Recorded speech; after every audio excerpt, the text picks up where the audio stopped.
Hi, and welcome to day 27 of National Diabetes Awareness Month. Every single day this month, I'm doing a video about a various topic in diabetes. Today's topic is all about habits and how habits have improved my life with diabetes. Please be sure to like this video and subscribe to my channel. I really appreciate the support. In this video, I'm going to talk about 3 different types of habits that I've incorporated into my life to make my diabetes management better or easier, or just actually remember to do it. The first way is through habit stacking. So habit stacking is essentially when you take one habit that you're already doing and you add a second habit that you want to start doing, kind of tied into the first. So using the first habit as a cue for that second one. An example of this is that personally, most of my mornings look like I wake up, I go and I brush my teeth, I go for a run, I come home, I get in the shower, I get dressed, and I have breakfast. Now, 2 things happen if that is exactly how my morning went. Number 1 is typically after my run, I have a post-run high due to this liver dump. You can see my other videos about that. And number 2, I have breakfast. So I would like to give a bolus for breakfast. Now, because I have that post-run high, typically after I finish getting out of the shower and start getting dressed, I see that upward arrow on my Dexcom. Combined with the fact that usually I want to eat after I get dressed, this kind of sets me up for failure because I have an upwards arrow, I want to eat, and I've typically had activity mode on, so I've been getting less basal. However, using habit stacking, I can actually do something within this little routine in my morning in order to set me up for success. And that is correcting preemptively as well as putting in a pre-bolus before I get in the shower. So this is what my habit stacking looks like today. I wake up, brush my teeth, go for a run. When I come home for the run and I'm emptying my pockets from my run, I have my keys in there, I have my pump in there, I have my phone in there. I pull out my pump and I give myself a preemptive correction as well as pre-bolus for whatever my breakfast is going to be.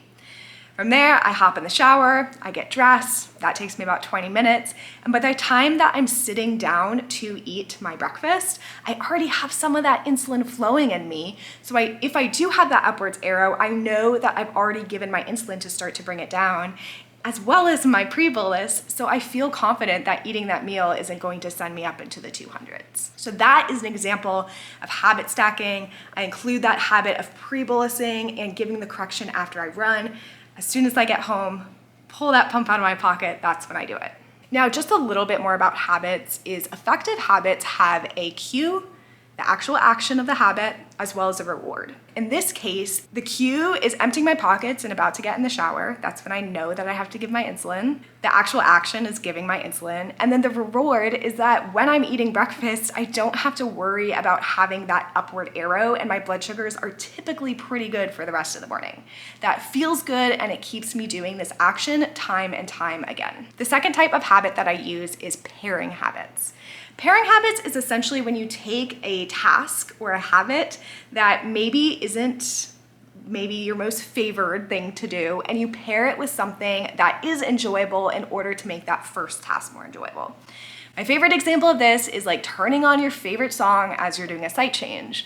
Or if you're like me, I like to film TikToks while I'm doing a site change. It just makes it a little bit more fun, and it kind of takes away some of that burden or that dread of doing it, so I'm more likely to not leave it to the last minute. In this situation, the cue is obviously to do my site change. The action is turning on that music or filming the TikTok and getting my phone out to do that, and then following through. And then the reward is that I get to listen to my favorite song, or I get to connect with people online after filming that TikTok. And last but not least, this is less of a habit type, but it's just to create the lowest barrier of entry possible. So let's take the example of pre-bolusing.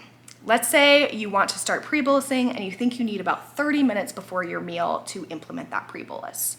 Well, 30 minutes before the start of a meal is a huge gap if you're someone who's not even bolusing on time for the meal.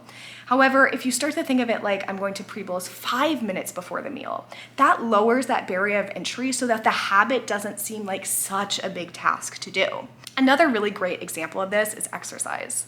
If you're someone who currently does not have an exercise routine, saying that you're going to go work out for an hour every single day of the week is probably not going to be the best option, but instead start to create that habit with really, really tiny steps so it doesn't feel like you're actually doing that much, but enough that you're still getting a little bit of a reward for it so that you'll continue to do it. And then you obviously can continue to expand that time or your cadence per week.